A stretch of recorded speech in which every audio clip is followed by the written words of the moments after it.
Lotus, lamp और justice, 3 सूत्र of BJP.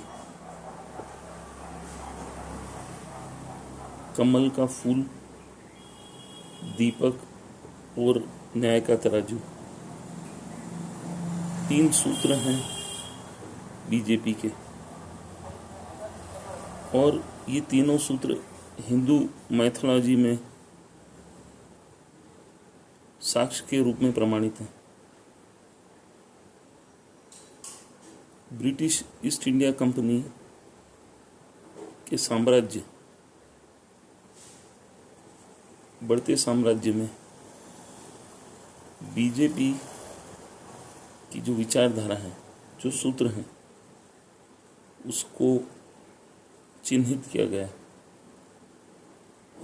BJP का पास्ट, प्रेजेंट और फ्यूचर क्या है, यह हिंदू विचारधारा ही तय करेगी। क्या बीजेपी अपने 3 सूत्रों पर खरा उतर रही है या खरा उतरेगी? हिंदू मैथोलॉजी में बीजेपी, जनसंघ और आरएसएस की विचारधारा को समर्थन करते कई प्रमाणित दस्तावेजी साक्ष्य प्राचीन विचारधारा को संकलित किए जाने की प्रक्रियाओं को पुष्टि कर रहे हैं। हिंदू मैथोलॉजी की प्राचीन व्यवहारिक विचारधाराओं और सूत्रों को सहेजने में माहिर बीजेपी ने प्राचीनता से सामंजस्यता बना ली है। हिंदू मैथोलॉजी के लोटस, लैम्प और न्याय, तीनों सूत्रों से बीजेपी ने सामंजस्यता बनाए रखने की संकल्पना को जगजाहिर कर डाला है। बीजेपी का पास्ट, प्रेजेंट और फ्यूचर हिंदू मैथोलॉजी पर ही तय था, तय है और तय रहेगा।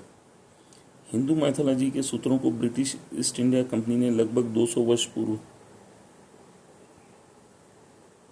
किन्नर स्टेट के टोकन सिक्के पर ढालकर बीजेपी विचारधारा को समर्थन दे रखा था।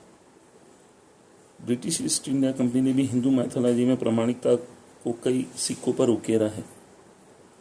पूर्व में दीपक जनसंघ का चुनाव चिन्ह था।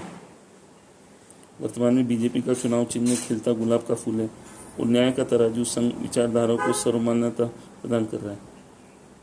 जिस प्रकार देश का झंडा, तिरंगा, 3 कलर लिए हुए लहरा रहा है, ठीक उसी प्रकार बीजेपी के 3 सूत्र हिंदू मैथोलॉजी के परचम लहराने का माध्यम बन रहे हैं। क्या बीजेपी, जनसंघ और आरएसएस तीनों की सामंजस्यता हिंदू मैथोलॉजी का परचम लहराने का माध्यम नहीं बन रही है? क्या बीजेपी अपने 3 सूत्रों पर खरा उतर रही है और यही तय कर रहा है उसका भविष्य और तय करेगा भविष्य?